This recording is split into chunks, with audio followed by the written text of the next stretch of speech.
vamos lá. Então, hoje a gente vai conversar sobre os citoplasmas e as organelas citoplasmáticas. Na aula passada, vocês devem ter já assistido a aula gravada sobre membrana plasmática e transporte de membrana, que era isso que a gente está falando antes de gravar, que é essa hipertônica, isotônica, hipotônica. Então, essa Professor, eu acho que tá travando a sua voz. Tá travando bastante, professor. Trava. Vai meio Pra devagar. mim também. Tô tipo assim, a hora e... Ih, travou de vez agora.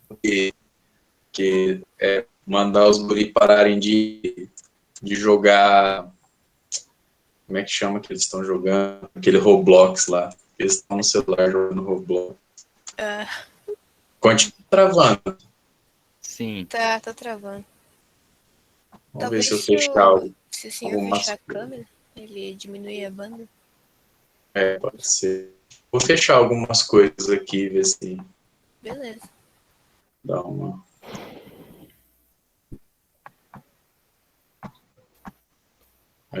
Vamos lá, vou fechar a câmera. Melhorou o áudio, gente? Ainda tá travando muito. Vocês Agora estão tá melhor. Tá melhor. É? Uhum. O duro é que aí eu não posso falar com as mãos, né? Eu tenho esse costume. A gente finge que tá te vendo, professor. É? Então vamos lá. Beleza. Bom, como eu estava falando, a aula passada que vocês já devem ter assistido foi sobre a parte de membrana plasmática e essa questão de transporte de membrana, transporte passivo, transporte ativo, isotônica, hipertônica, todas hipotônica, toda essa questão de transporte de membrana que é confuso, mas é simples, não é nada difícil não, é só essa questão das palavras parecidas às vezes deixa a gente meio confuso. Hoje a gente vai falar de citoplasma e organelas citoplasmáticas. A gente saiu da periferia da célula, está entrando dentro dela. Então, lá dentro dessa célula tem o citoplasma, e nesse citoplasma estão as organelas citoplasmáticas que vocês já devem ter ouvido falar. Vocês já devem ter ouvido falar em mitocôndria, complexo de Golgi, centríolo, né? São organelas citoplasmáticas conhecidas e que, inclusive, são importantes para a gente diferenciar uma célula da outra. Vocês já devem ter percebido que a célula animal, ela tem algumas organelas que a célula vegetal não tem, e que a célula vegetal tem algumas organelas que a célula animal não tem. E que tanto a célula animal quanto a célula vegetal têm organelas a mais do que as células procarióticas têm. Já perceberam isso, não? É verdade. Então, se vocês tivessem que me falar agora, assim, que organela que é exclusiva de célula vegetal? Conseguem pensar em alguma? De característica, eu só sei da parede celular, professor. Parede celular. Vacúolo e cloroplasto. Vacúolo e cloroplasto, exatamente. O vacúolo e o cloroplasto são organelas exclusivas da célula vegetal. E célula animal, ela tem flagelo e centríolo, que são exclusivas de célula animal. Então, pelas organelas, a gente consegue diferenciar uma célula da outra. Enquanto a célula procariótica tem só uma organela, qual que é? Só uma? Citoplasma? Não, peraí. Não. Aqui, ó, os ribossomos. A célula procariótica não tem organelas membranosas, né? Ou seja, que tem membrana na sua anatomia, tá? Bom, é muito comum a gente ver comparações da célula em relação ao funcionamento de uma indústria, né? Então, a mitocôndria é a casa de força, porque ela gera energia, né? O gerador da fábrica. O complexo de Golgi é a parte de expedição, porque ele empacota as coisas e manda para fora da célula. Pensando nisso, alguém teve a ideia de fazer isso comparando com comportamentos na quarentena, né? Então, a mitocôndria é aquela pessoa que está subindo pelas paredes, está sempre inquieta, com muita energia, fazendo exercício em casa, e que fica vendo memes, né? Já o núcleo é quem quer controlar tudo na casa, fica dando conselho nos stories, não vê a hora de voltar a compartilhar seu material genético. O complexo de Golgi é aquele que fica comprando coisas pela net, doido para empacotar alguém e quer sair para bater perna com saudades da faculdade ou da escola, né? Então, pessoal, minha apresentação, só um pouquinho. A minha apresentação tá com aquele negócio de passar o slide automático. Como é que faz mesmo para tirar isso? Você vai lá em apresentação de slides, professor. Lá tem o tempo. Né? A automática ali na direita. É verdade. Isso que é bom dar aula para jovem, que sabe tudo de... É que você não viu o jogo das capivaras do Nantes. Jogo das capivaras? Eu tô fazendo um jogo de capivara no PowerPoint, professor. Ah, é? No PowerPoint? Dá pra fazer pô. jogo? Dá. Legal. Bom, então assim, né, essa aqui é uma brincadeira que o pessoal fez com essa questão das características das organelas em relação ao comportamento das pessoas durante o isolamento social. Conseguiram se identificar aí? O ribossomo, doido para trabalhar, fica marcando os rolês com os amigos e com os contatinhos para quando a quarentena passar. Lisossomo, sempre com fome, não perde uma live dos sertanejos para manter o nível de sofrência e cansa só de pensar em fazer exercício. O retículo endoplasmático rugoso ou granular, fica fazendo videochamada com o núcleo, atolado de tanto trabalho do EAD e sempre dá lugar na sua casa para um ribossomo. Retículo endoplasmático liso, fica fazendo dieta detox, com saudade de colocar os músculos para contrair, querendo ser um esteroide de volta. E o cloroplástico parece uma planta em casa. Eita, continua no automático, gente. Troca o dia pela noite e não suporta assistir aula online, só come, dorme e assiste. Eu sou essa pessoa, fui dormir 5 da manhã. Olha aí, ó. Que coisa. Hein, continua passando no automático. Será que eu tenho que salvar para ele parar? Vamos tentar agora. Bom, continuando. O que a gente está fazendo aqui a gente está falando sobre citologia. Cito é célula, logia é estudo. Então, a gente está fazendo o estudo das células. Lá nos primórdios da citologia, a célula era vista como uma simples bolsa cheia de fluido. Então, se a gente pegar imagens de microscopia óptica, que é o que se tinha lá à disposição, né, no século XIX, início do século XX, o que os pesquisadores daquela época viam era uma bolsinha cheia de líquido com um núcleo, né? Não se sabia da existência dessas organelas. Conforme a microscopia foi se desenvolvendo, a gente passa a conseguir ver as organelas em microscópios mais potentes. E é isso que a gente vai estudar hoje, a organização interna do citoplasma das células, nas células procarióticas e eucarióticas, e vamos ver a estrutura em função das principais organelas, a estrutura e função das principais organelas e estrutura e função do citoesqueleto, que é uma rede de proteínas que as células têm, que mantém sua forma, mantém suas organelas no lugar e etc. Tá? Deixa eu fazer um teste. Vamos ver se eu ligar a câmera agora, porque eu estou fazendo um monte de gesto aqui, vocês não estão vendo. Eu acho que complementa a explicação.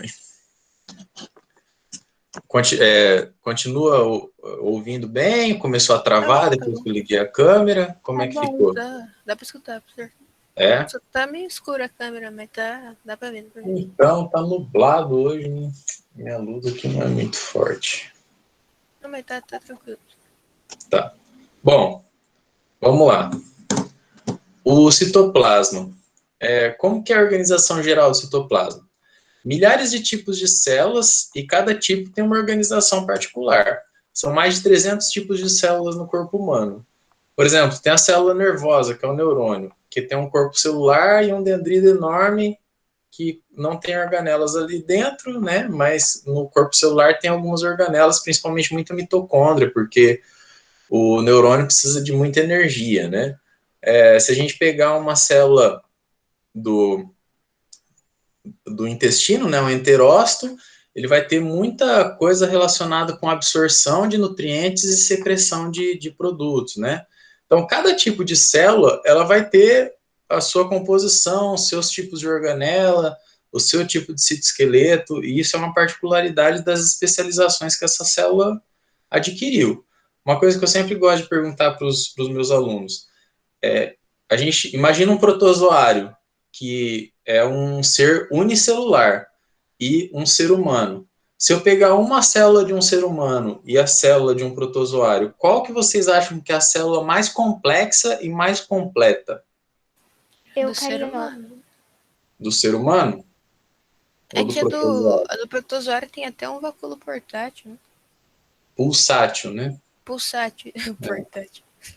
Com certeza, do protozoário é muito mais complexa, porque o protozoário, essa única célula tem que se alimentar, respirar, proteger o corpo, promover locomoção, possibilitar, tem muito protozoário que é predador, possibilitar caça, sensorial.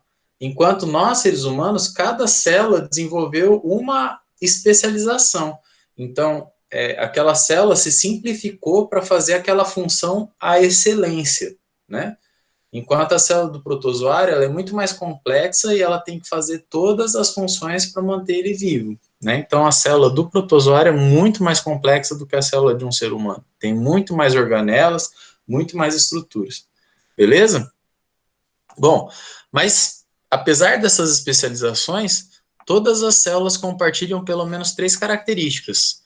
Todas elas têm membrana plasmática, todas elas têm citoplasma e todas elas têm material genético, que é o DNA. Certo?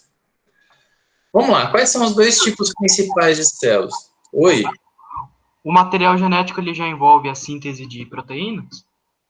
O material genético é a receita para sintetizar a proteína.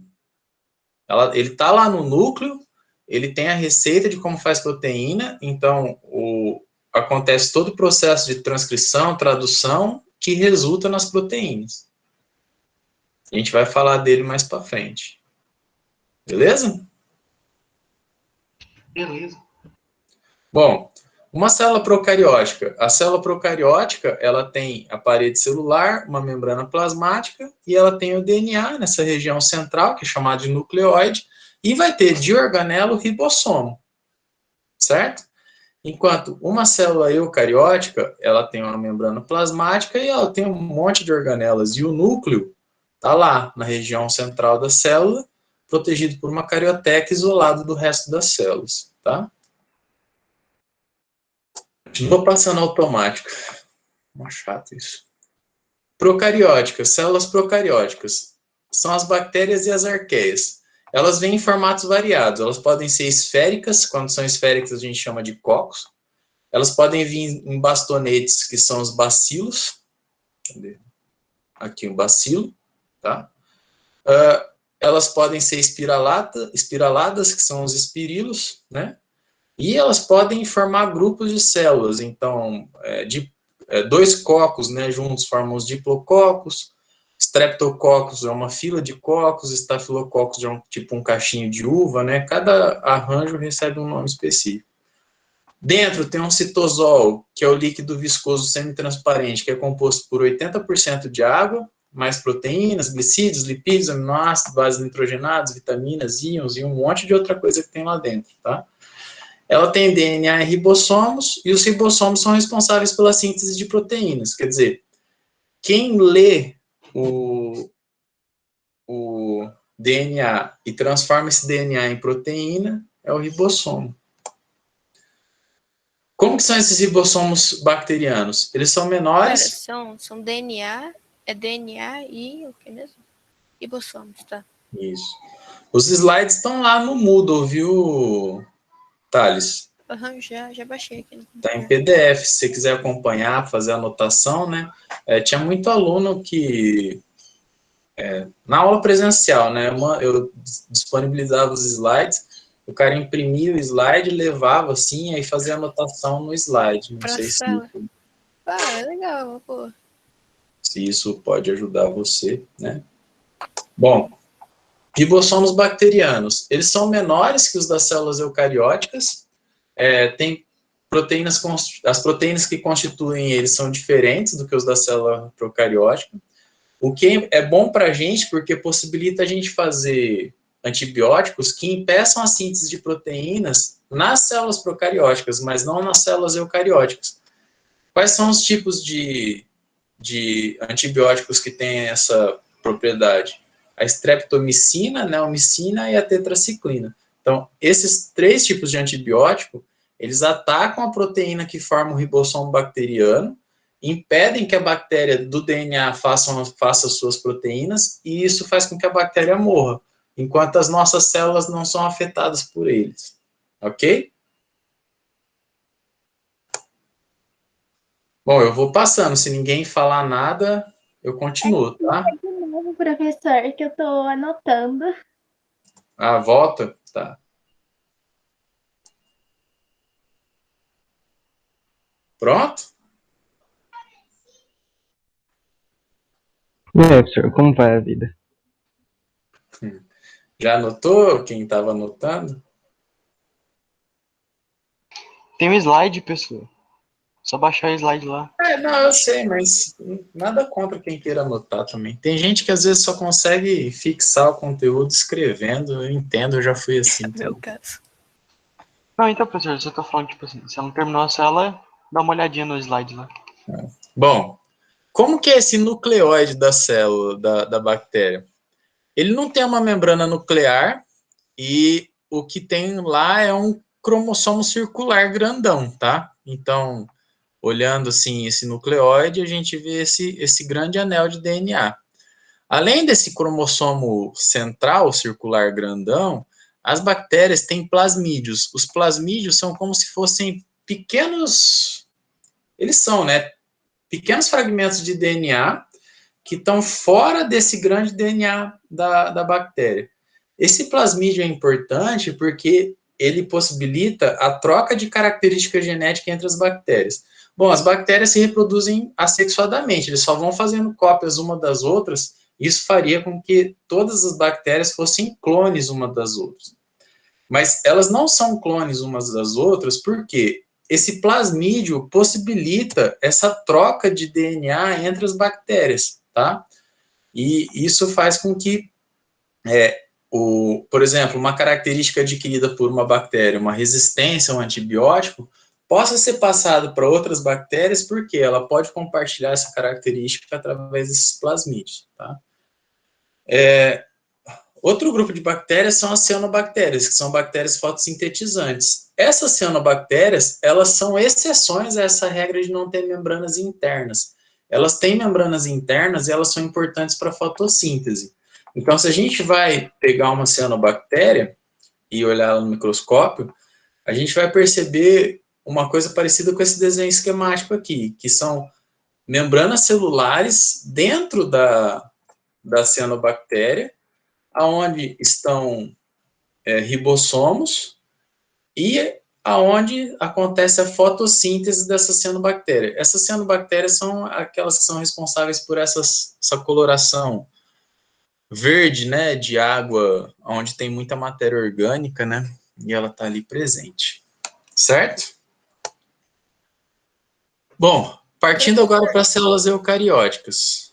Eu só não entendi um negócio dos plasmídios. Eles são peças de DNA separadas do resto da bactéria? São fragmentos de DNA que estão lá no citoplasma da bactéria, mas não fazem parte daquele nucleóide que a bactéria tem, que é o DNA principal dela. Então ela é tipo um fragmento de DNA que não está acoplado ao principal. Isso. E que ela pode trocar com outras bactérias. Okay. Certo? Bom, as células eucarióticas, elas já são muito maiores do que as células procarióticas. Uma comparação aí seria um melão, é uma célula eucariótica, em comparação a uma uva, que seria uma célula procariótica, tá? Então, uma célula sua em relação à célula de uma bactéria, tá? Elas têm uma organização mais complexa e contêm organelas citoplasmáticas, que são... Organela significa literalmente pequenos órgãos, tá? Possuem o citoesqueleto, que é formado de microtúbulos proteicos que sustentam e formam a forma e permite o movimento das células. Então, esse citoesqueleto dá a sustentação e mantém a célula numa determinada forma. Então, se a gente vê um desenho esquemático bem completo de uma célula eucariótica animal, a gente vai ver o núcleo, a gente vai ver o retículo endoplasmático rugoso ou granular, o retículo endoplasmático liso, vamos ver mitocôndrias, peroxissomos, microvilosidades, que são essas dobras na membrana plasmática, os microfilamentos do citoesqueleto, o complexo de Golgi, os ribossomos, flagelos e cílios, tá? São as organelas que uma célula eucariótica animal pode ter. Bom, vamos começar a falar das organelas propriamente ditas, vamos começar pelo retículo endoplasmático. O retículo endoplasmático é uma rede citoplasmática de tubos e bolsas membranosas. Então, a partir do núcleo, é formada uma rede de tubos e bolsas membranosas que formam, então, um retículo endoplasmático, sendo que esse retículo endoplasmático ele pode ser dividido em retículo endoplasmático granular, ou rugoso, ou granuloso, e o retículo endoplasmático liso. Qual que é a diferença, assim, estrutural entre os dois? No granular ou rugoso, a gente tem ribossomos aderidos à membrana. No liso, não tem esses ribossomos, por isso que ele não tem esses grânulos, né, na superfície. Falando então do retículo endoplasmático granuloso, ou Professor, granular, ou rugoso primeiro. Oi. o citoesqueleto serve para movimentação e sustentação da célula? Sim.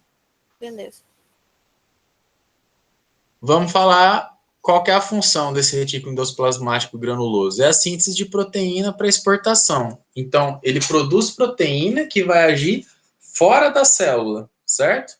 Elas são eliminadas para atuar fora da célula. E elas são chamadas de, por exemplo, tem vários exemplos de proteínas. Entre esses exemplos estão, por exemplo, as enzimas digestivas. Então, lá na parede do seu estômago, as células são ricas em retículo endoplasmático granular, porque ele está produzindo enzimas digestivas que vão ser jogadas no seu estômago para digerir o alimento que você comeu, certo? Além disso, ele pode produzir enzimas lisossômicas, que já são enzimas de digestão intracelular. Então, no seu intestino, a célula do seu intestino absorveu o alimento já digerido por ele, aí vai ter que acontecer a digestão intracelular. Quem que vai fazer isso? O lisossomo. Ele faz isso como? Através de uma enzima digestiva que foi produzida pelo retículo endoplasmático granular. Além disso, ele faz a produção das proteínas de membrana. Quem já assistiu a aula passada deve lembrar que a membrana é uma dupla camada lipídica que tem incrustada nela várias proteínas. Essas proteínas quem que produz? O retículo endoplasmático granuloso ou granular.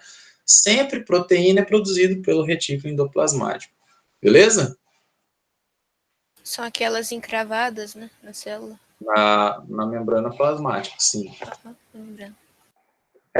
Bom, isso aqui é um desenho esquemático, né? Se eu for ver no microscópio mesmo, microscópio eletrônico, o que é o retículo endoplasmático?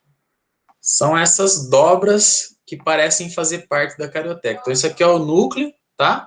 Aqui é a membrana nuclear, ou carioteca, e depois dela a gente vê várias dobras de membrana. Essas dobras de membrana são os retículos endoplasmáticos.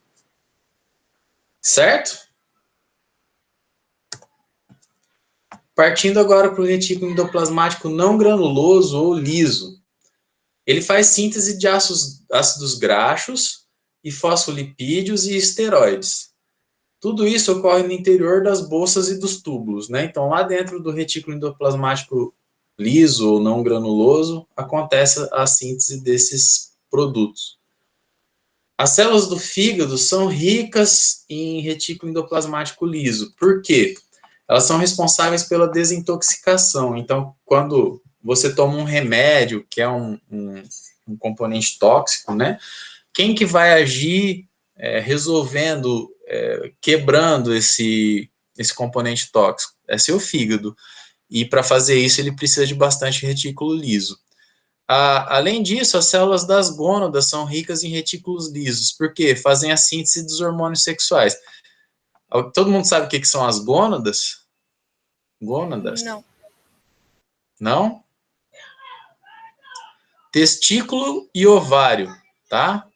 Então, o testículo está produzindo aí testosterona. Quem que está fazendo isso? O retículo endoplasmático.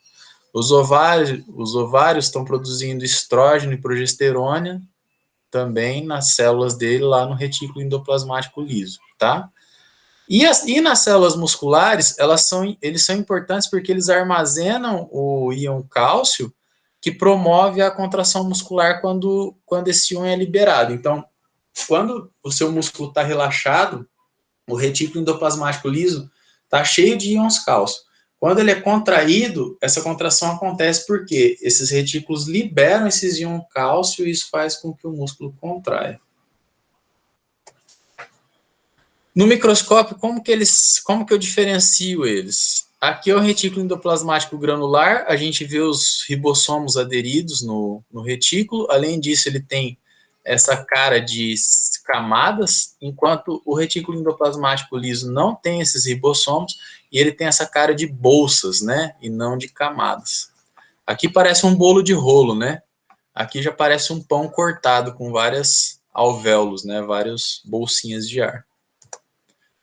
Então, se eu olhar no microscópio, é isso que eu vou ver: retículo endoplasmático granular e retículo endoplasmático liso. Próxima organela, complexo de Golgi ou complexo golgiense.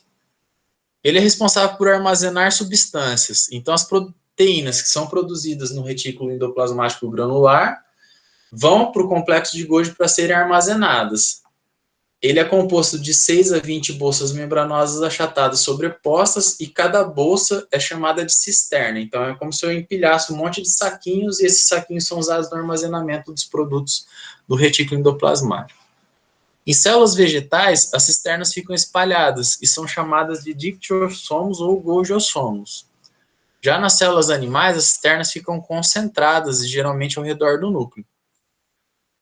Eles são capazes de modificar proteínas e lipídios adicionando glicídios, mas não conseguem produzir nem proteína nem lipídios. Só pegam a proteína que foi produzida lá no retículo endoplasmático e modifica ela, adicionando a ela glicídios. Os glicídios, sim, eles fazem, tá? Então, olhando uma figura esquemática de um complexo de Golgi, então a gente tem as cisternas. Tem uma cisterna que recebe as proteínas ou lipídios produzidos pelos retículos endoplasmáticos. Travou, professor. Não Oi? tá aparecendo a imagem. Tá vendo a imagem ou não? Não, acho que tá parado no texto ainda.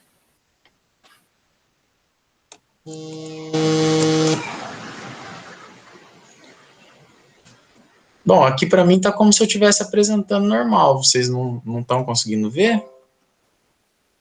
Não, não. Agora sim, agora sim. É? Bom, esse é o complexo de Golgi, tá? Então, aqui é a cisterna que está recebendo proteína e lipídio que estão vindo do retículo endoplasmático.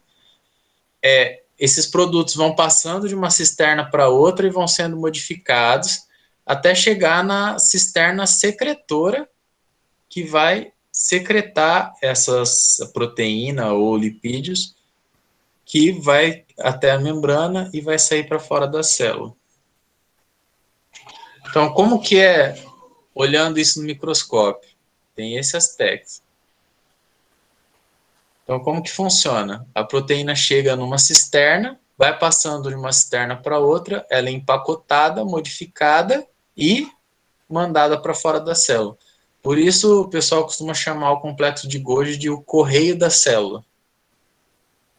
Beleza? Então elas são modificadas e Sim, o complexo de Golgi pode modificar proteínas e lipídios. Ele não as faz, mas ele pode ter a capacidade de modificá-las. Ele só faz os glicídios, né? Só faz glicídio. Ok. E eles são descartados? Eles quem? As proteínas e os lipídios modificados. Geralmente são proteínas e lipídios que vão agir fora da célula.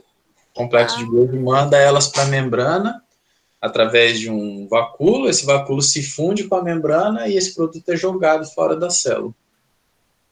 Entendi.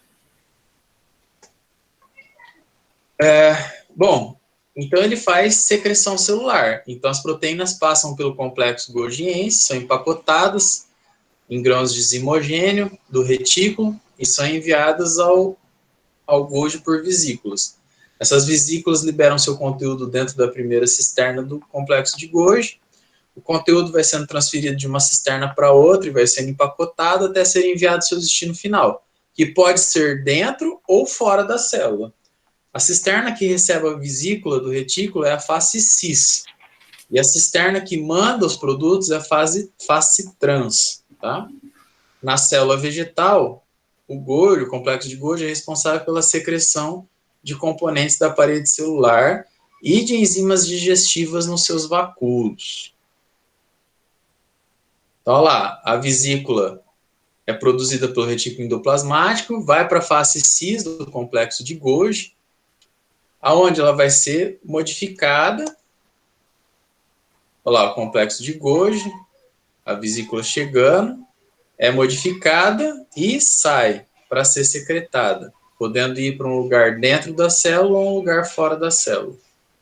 Olhando isso no microscópio, a gente vê isso aqui, face cis, face trans. Face cis que recebe as vesículas, face trans que manda as vesículas para fora. Certo?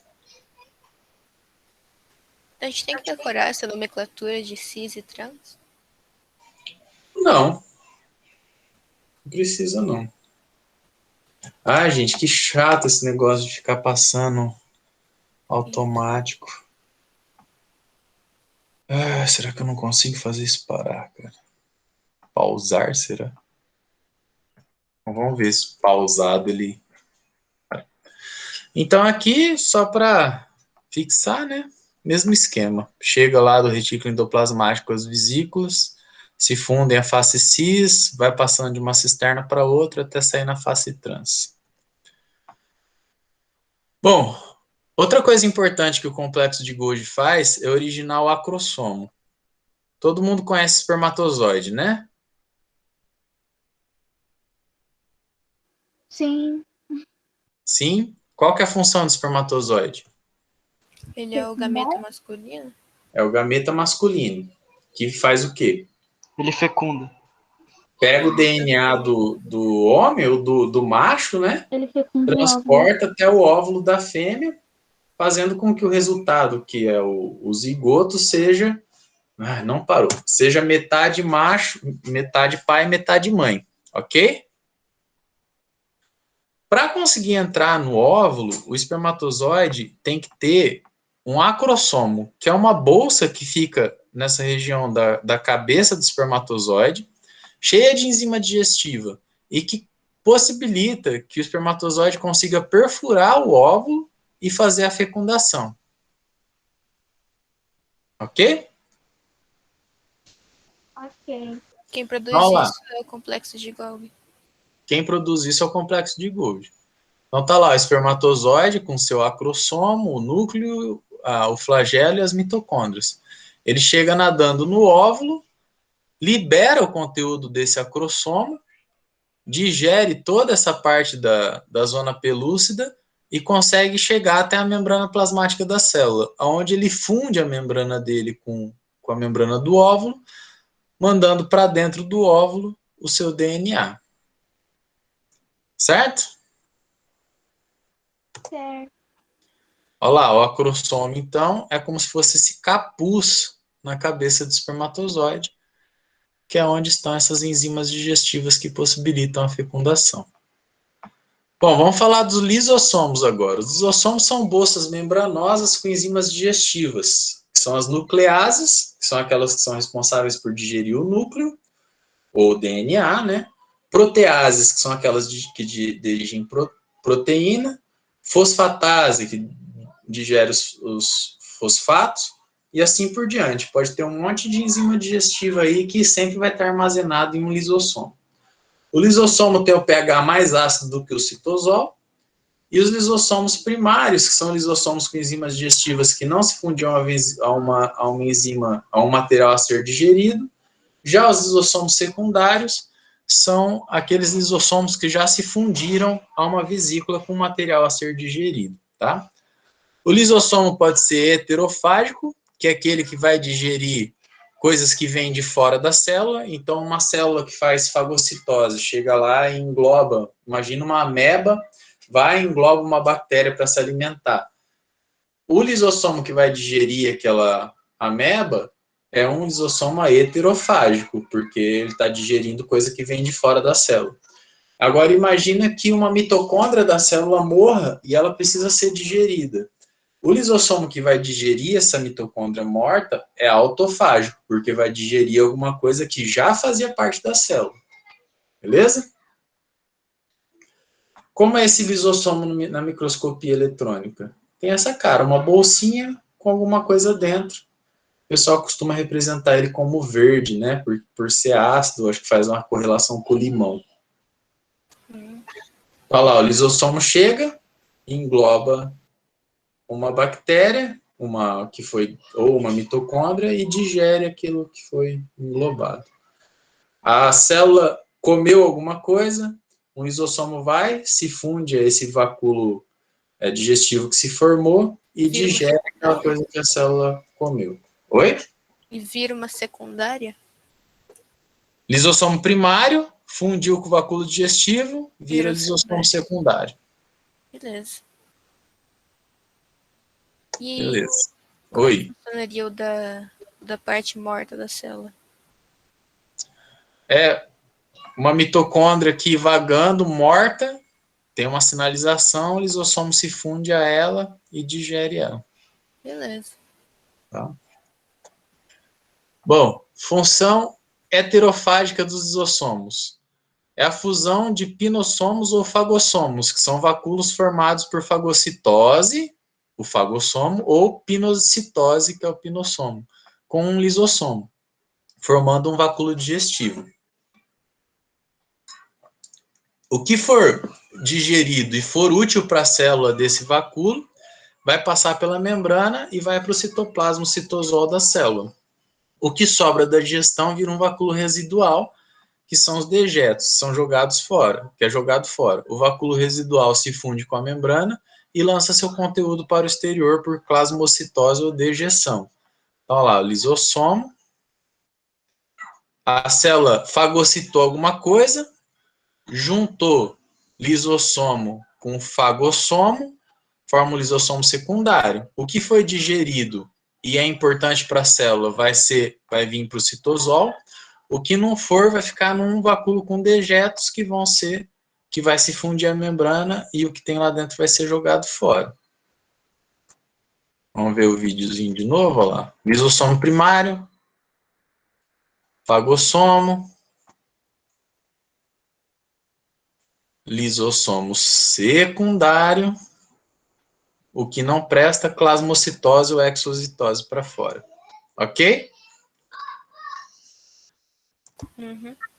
Fazendo uma correlação disso com o nosso organismo, pensa o seguinte, fezes e urina. O que são as fezes? Dejetos. O que são os dejetos? Coisas que não têm utilidade para o corpo. Coisas que você comeu, não conseguiu digerir e que vão ser jogados fora. Ok? Beleza? O que é a nossa urina? Coisas que a gente bebeu. Que não são Coisas que você bebeu ou comeu, que foram usados pelo seu corpo. Então, quer dizer, seu corpo absorveu do intestino, mandou para o seu sangue, entrou no seu metabolismo e depois esse depois de usado, virou alguma coisa tóxica em você. E isso precisa ser filtrado pelo seu rim para ser jogado fora. Certo? Beleza. Bom, como que é a função autofágica do lisossomo? A autofagia é quando o lisossomo digere partes da própria célula. É usada para eliminar partes desgastadas, como se fosse uma reciclagem. Então, uma organela antiga é digerida e seus componentes são usados para formar novas organelas. Para fazer isso, o lisossomo forma um vacúolo autofágico, e isso acontece nas células vegetais, no vacúolo central, que tem esse papel. Então, não tem o lisossomo lá, quem faz isso é o vacúolo central. E nos animais, um exemplo clássico é o girino, né? Então, o girino tem lá a sua cauda, ele vai crescendo, e quando ele vai passar para a vida terrestre dele como sapo, a cauda ela é digerida. E esse produto dessa cauda é reutilizado pelo corpo do animal. Quem que faz isso são os lisossomos autofágicos. Olha lá, o metamorfose do girino. Já viram esse vídeo? Não? Já. Não esse específico. É muito legal isso, né? Essa transformação, eu acho bem massa de ver. Então lá, toda a cauda vai ser digerida e o que fazia parte dessa cauda vai ser incorporado no corpo do animal. Outra organela, o peroxissomo. É uma organela membranosa com entre 0,2 a 0,1 micrômetros de diâmetro, e elas são recheadas de oxidases, que são enzimas com oxigênio. Elas formam peróxido de hidrogênio, que é água oxigenada, como um subproduto tóxico. Os peroxissomos têm a peroxidase que se transforma em oxigênio e água. Ela é importante porque ela oxida ácidos graxos para serem utilizados na respiração celular.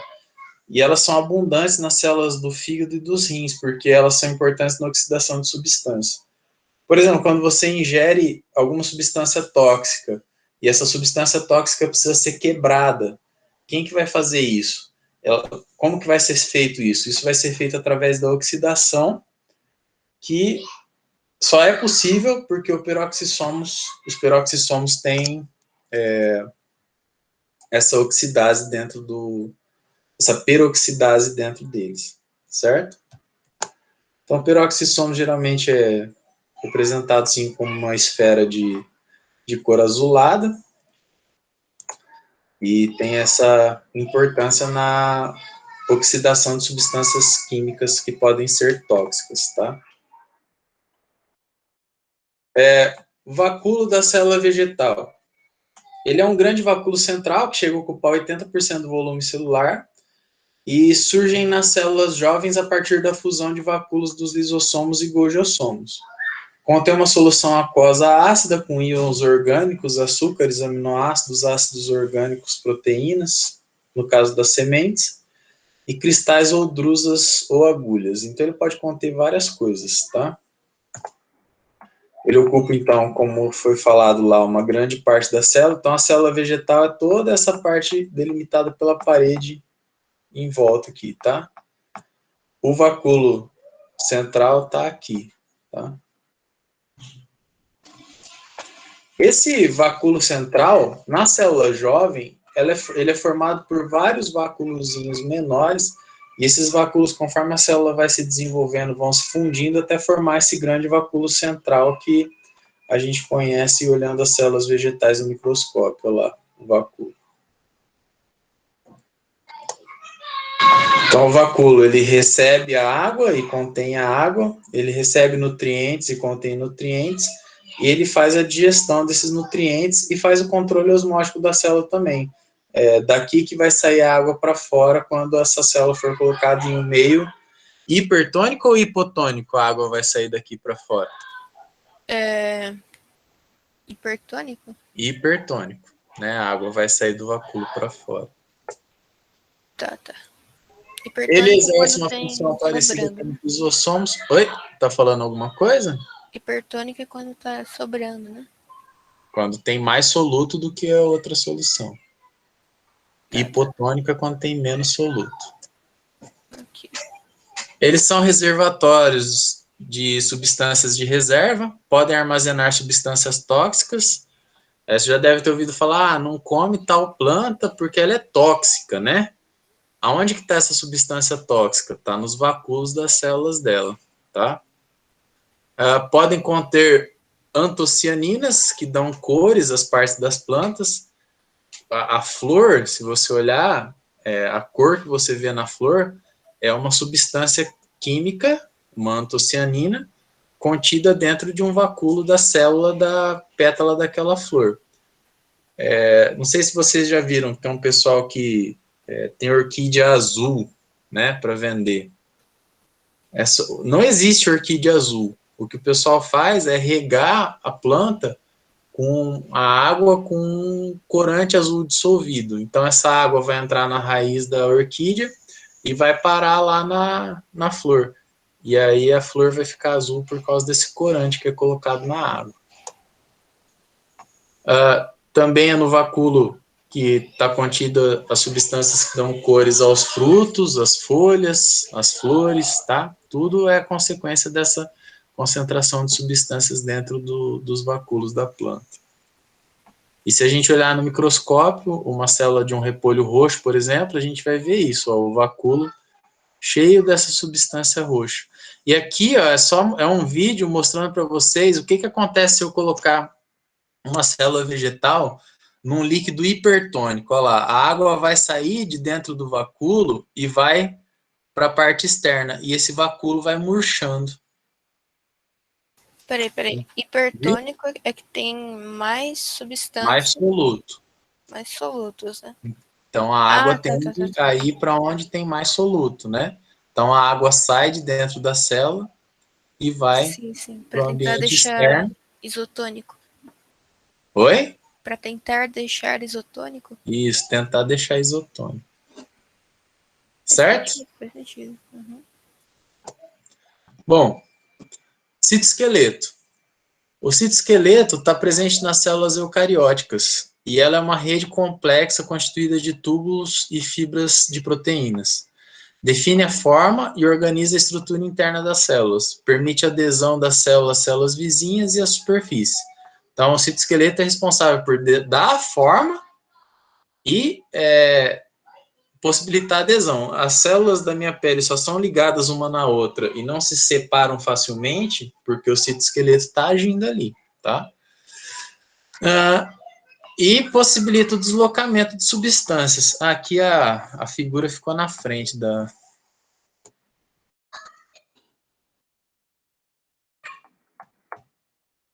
escrito.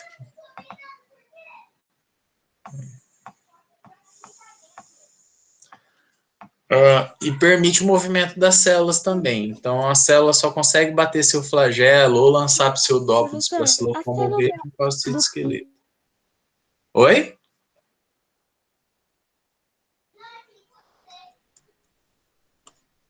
Gente, alguém falou alguma coisa e eu não ouvi. Pode repetir, por favor? Acho que foi a Mariane, professor. Fala comigo, Mariane. Não?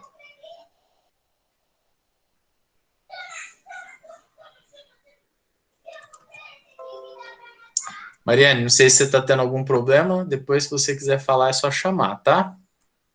Não sei se falou alguma coisa no chat aí.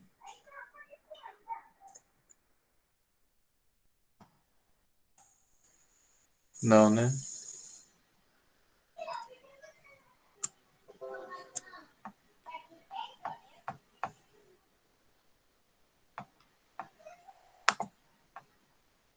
Vamos lá, continuando.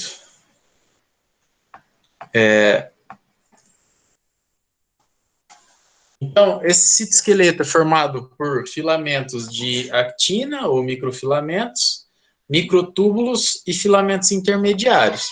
Os filamentos de actina, eles têm de 7,9 nanômetros de diâmetro e são uma dupla fita. Já os filamentos de microtúbulos têm 24 nanômetros de diâmetro e são longos e cilíndricos e são ocos. São responsáveis pela formação de cílios e flagelos.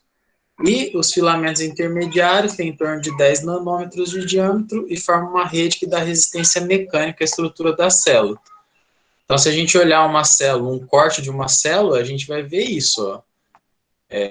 Microtúbulos, dando estrutura para as células, microfilamentos segurando as organelas nos seus lugares, tá? É uma rede de cabos e fios de sustentação, tá? Esses microtúbulos são túbulos finíssimos e ocos, são constituídos de proteína, que é a tubulina, e são montados e desmontados constantemente. Isso possibilita a mudança da forma da célula e é disso que surge o centro organizador de microtúbulos, que é o centrômero ou centro celular. E os centríolos são esses formados por esses microtúbulos. Aparece um nas células animais e vários nas células vegetais. Nas células animais, eles são responsáveis por ancorar os flagelos, tá? Microfilamentos ou filamentos de actina são as proteínas mais abundantes dos organismos eucarióticos, podem formar feixes ou redes, e eles são responsáveis pela diferença da densidade entre o citoplasma e o endoplasma. E podem juntar a miosina e promover a contração das células musculares. E aí a gente tem o gasto de energia. Toda vez que eu contraio um músculo, os microfilamentos ou filamentos de actina estão se juntando à miosina, estão usando energia para produzir aquela contração muscular. Então, olha lá, o músculo, se eu for cortando ele e aproximando cada vez mais a estrutura, a gente vai ver que ele é formado por microtúbulos, né? São células cheias de microtúbulos e que permitem essa contração. Como que essa contração acontece? Tem a miosina e a actina, o cálcio se liga à actina, permite um deslizamento de um filamento sobre o outro, olha lá, e esse deslizamento causa o encurtamento do músculo. Beleza? Professor, não entendi muito bem a parte dos filamentos. Eles são... não tô entendendo muito bem. Os filamentos são como se fosse, tipo, cordas que permitem a tensão, a contração muscular? Filamento, a gente está falando tipo de um fio muito fininho, né? Que podem ser formados, olha lá, tem aqueles 3 tipos. Podem ser formados de actina, de microtúbulos, ou são os filamentos intermediários, certo? E esses filamentos formam as estruturas que dão sustentação às células. Beleza? Beleza. E são responsáveis pela contração muscular, que lá no nível celular acontece desse jeito que aparece nessa animação. O íon cálcio vem, se liga ao filamento de actina, modifica a estrutura do filamento de actina e faz com que os sítios de ligação dela se movam. E isso faz com que a miosina arraste ela, fazendo com que o músculo se encurte. Músculo ele só tem uma função, gente, e é importante que vocês tenham isso na cabeça. Ele encurta, reduz a distância de uma parte do corpo para outra. Ele não tem capacidade de relaxar sozinho. O que relaxa o bíceps é o tríceps. O tríceps estica meu braço, não é o bíceps, tá? E por isso que a gente sempre tem um músculo agonista e um músculo antagonista. Beleza? Professor, a Isabelle vai ter que sair da sala, tá? Tá bom. Bom, os filamentos intermediários são vários tipos de proteína, estão presentes em organismos multicelulares. Aliás, acho que tem mais 15 minutos ainda, né? São presentes em organismos multicelulares, eles são estáticos e eles dão sustentação às células. Eles permitem que a célula se mantenha no seu formato. Vamos falar agora de como as células se locomovem, né? O movimento circuncelular. Não só se locomovem, como fazem movimentos internos. A célula, ela apresenta uma corrente, como se fosse uma correnteza de um rio dentro dela. Essa correnteza faz com que as organelas se movimentem, elas estão constantemente em movimento no citosol. E esse movimento é promovido pelos filamentos de actina e miosina, e é importante na distribuição de substâncias pela célula, né? Fazendo com que as substâncias estejam igualmente distribuídas por toda a célula. Outro tipo de movimento que uma célula pode fazer é o movimento ameboide, que já é um tipo de locomoção, que ela lança pseudópodos, prolongamentos da célula, e vai se locomovendo através desses prolongamentos, tá? Aqui a gente vê o movimento de ciclose, olha lá. Então, é o citoesqueleto se movendo, fazendo com que as organelas se mexam e as substâncias dentro da célula sejam igualmente distribuídas. Isso é promovido, então, pelos filamentos de actina e miosina. Olha lá. Isso aqui é um filamento de actina andando sobre o de miosina. E aqui já é o pseudópodo. Então, a célula lança projeções celulares e vai mudando sua forma. Tá? Ó. E a próxima imagem que vai aparecer é a ciclose acontecendo em uma célula vegetal. Esse vídeo ele ficou curtinho, mas ele é assim, na verdade. Eu não consegui mudar a velocidade dele. Olha lá. A ciclose. De toda essa parte de citoesqueleto surge o centríolo. Os centríolos são cilindros ocos constituídos por 9 microtúbulos em conjuntos de 3 microtúbulos cada. São presentes nas células eucarióticas, exceto nas células vegetais e fúngicas, e eles duplicam antes da divisão celular, porque eles são responsáveis por arrastar os cromossomos para os polos opostos da célula para poder fazer a divisão celular. Então, olha lá, o centríolo está aqui, ó. Ele já está duplicado durante a divisão celular. Os cromossomos se duplicam, vão para o centro da célula, o centríolo começa a formar o fuso da divisão, se liga aos cromossomos, organiza elas no equador da célula e depois puxa os cromossomos para os polos opostos. Então, o centríolo é importante na divisão celular da célula animal. Certo? Isso é só na célula animal? Só na célula animal. Célula vegetal não tem centríolo. Legal ver a divisão celular aí, né? Eu acho super legal esses vídeos. Bom, cílios e flagelos. Eles são como se fossem pelos microscópicos, tá? São móveis e os cílios fazem movimentos oscilatórios rápidos, como se fossem reminhos, tá? Enquanto os flagelos fazem movimentos ondulatórios, como se fossem caudas, tá?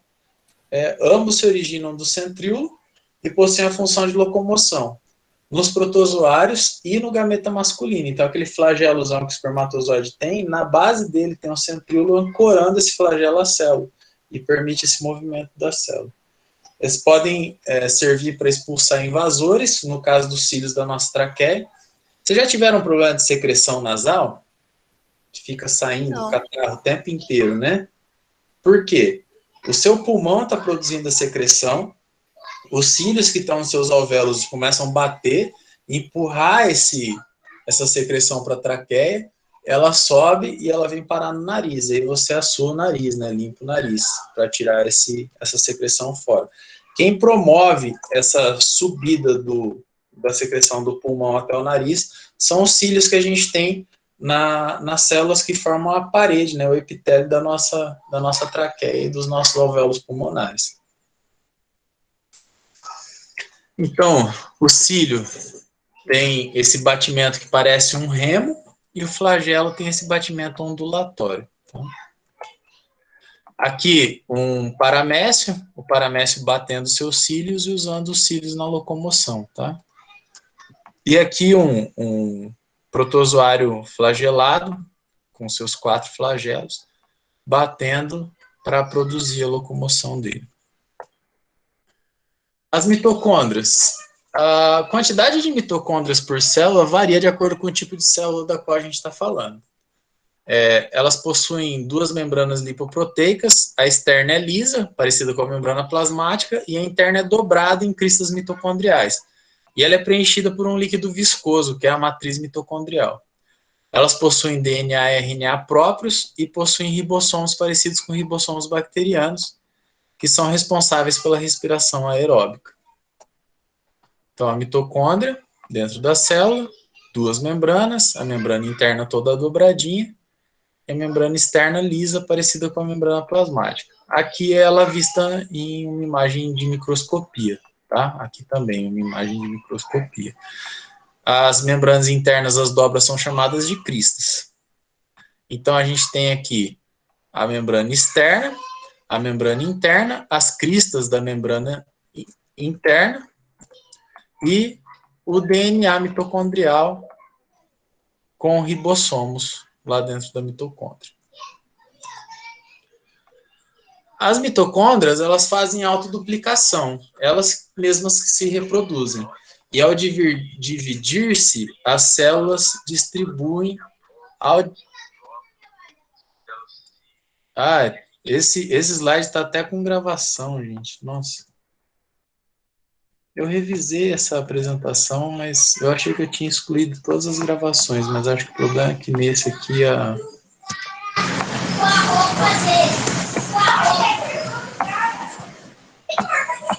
Gente, cadê meu cursor, cara?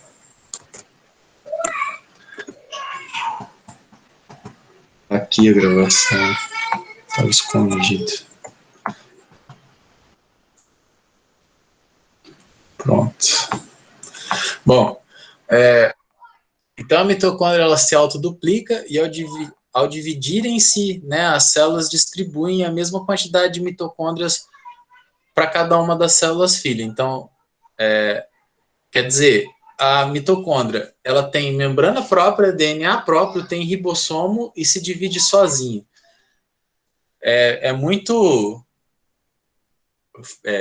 lógico pensar que essa mitocôndria era um ser à parte que foi englobado e passou a fazer parte das células eucarióticas. E aqui tem uma animaçãozinha mostrando isso, né? Então, a célula eucariótica estava lá no ambiente, encontrou uma bactéria, englobou ela, mas não digeriu essa bactéria. E essa bactéria passou a fazer parte da célula, né? Então, uma coisa que é interessante, por exemplo, é que se eu pegar uma célula de vocês e for lá dentro da célula, pegar a mitocôndria e analisar o DNA mitocondrial, esse DNA mitocondrial seu é igual ao DNA mitocondrial da sua mãe. Porque o espermatozoide, ele traz o núcleo, ele não traz organelas. Então, todas as mitocôndrias que você tem são de origem materna e não são de origem paterna. Beleza? Os plastos. Professor, Oi. então elas se duplicam e se dividem na reprodução das células? A mitocôndria, ela está dentro da sua célula, ela se divide a hora que ela quer, na quantidade que ela quer e que ela for necessária, certo?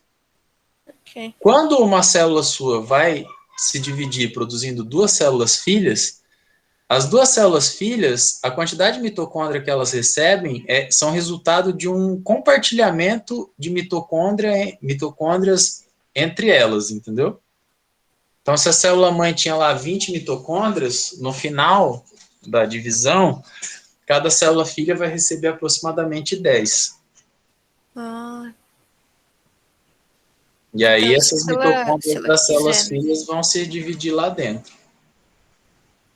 Ok? Ok.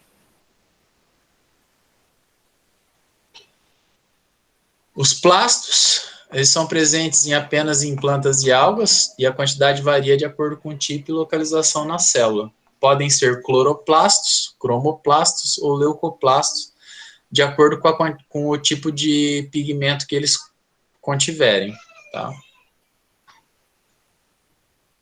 No caso dos cloroplastos, o pigmento é verde, é a clorofila.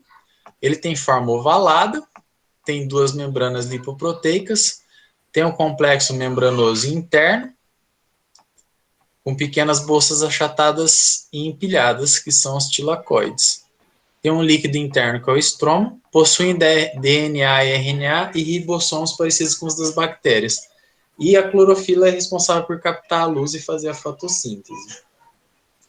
Olha lá, o cloroplasto capta a luz e produz glicose, que é o açúcar.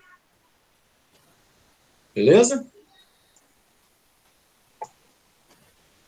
Os cromoplastos ou leucoplastos, ao invés de clorofilas, têm pigmentos amarelados ou verdes. Cromoplasto dá cor ao fruto, às flores, raízes, como cenouras, e folhas que mudam de cor. Leucoplasto é branco, não possui pigmento e armazena amido, que é o amiloplasto. A batata, por exemplo, ela é rica em amido. E quem faz esse armazenamento do amido dentro das células da batata é um leucoplasto ou um amiloplasto.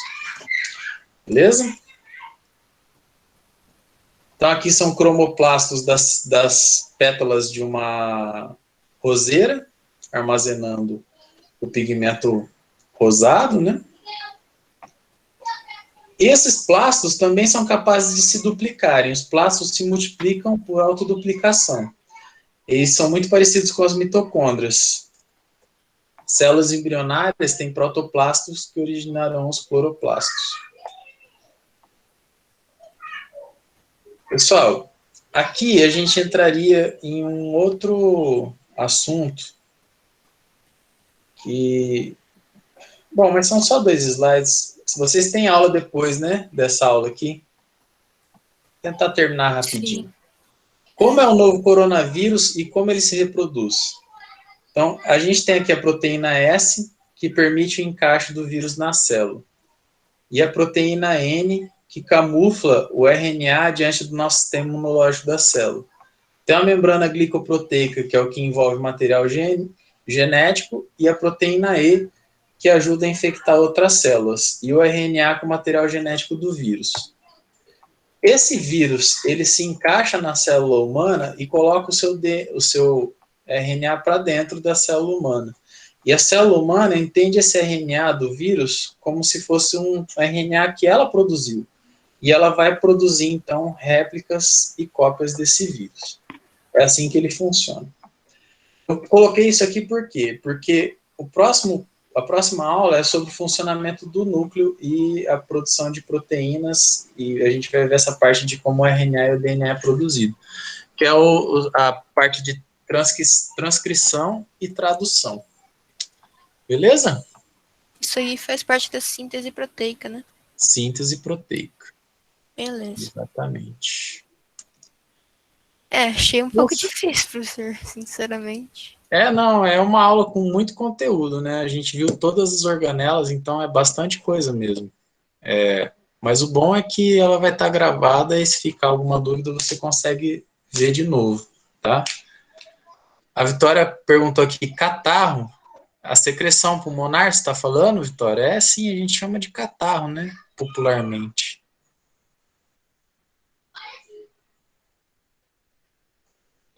Beleza, gente? Ficou alguma dúvida por parte de vocês aí que a gente precisa esclarecer antes de vocês irem para a próxima aula, que já está em cima da hora, né? Tem mais 1 minuto, se o senhor quiser falar mais alguma coisa. Não, era isso mesmo. Próxima aula de vocês, a gente vai falar sobre essa parte de síntese proteica, funcionamento do núcleo, transcrição, tradução, DNA virando RNA, RNA virando proteína, né? A gente vai fazer esse caminho. Tá bom, gente? Obrigado pela presença de todo mundo. Boa aula aí para a próxima aula. E se precisarem de alguma coisa, tiverem alguma dúvida, falem comigo, tá? Tchau, tchau, Tchau, professor. professor. Tchau. Boa tarde. Falou.